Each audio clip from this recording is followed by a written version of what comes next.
कृष्ण एक मोठी बातमी कोल्ड ड्रिप सिरप नंतर आता अन्न व औषध प्रशासन विभागानं रेस्पी फ्रेश टीआर या कफ सिरपच्या खरेदी विक्री आणि वापरावर प्रतिबंध लावलाय। कारण यामध्ये डाय इथिलीन ग्लायकॉलचं प्रमाण मर्यादेपेक्षा जास्त असल्याचा अहवाल पुढे आलाय।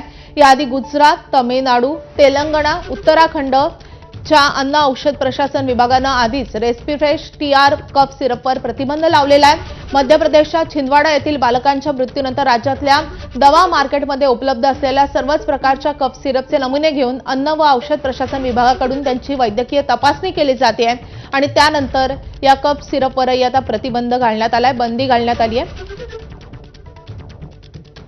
जे प्रोपिलीन ग्लायकॉल रॉ मटेरियल जे एक्सिपेंट म्हणून वापरले जाते त्याचे पण नमुने घेतलेले आहे। तसेच आता जे आम्हाला गुजरातकडून जे स्टेटमेंट आलेलं आहे त्यामध्ये जो हा प्रॉडक्ट आहे रेस्पी फ्रेश टीआर हा जो प्रॉडक्ट आहे यामध्ये सुद्धा 1.6% डायथिलीन ग्लायकॉल असल्यामुळे त्याचा साठा आम्ही प्रतिबंधित करीत आहे। आता या संदर्भात आणखीन एक मोठी बातमी आहे। खोकल्याचं विषारी औषध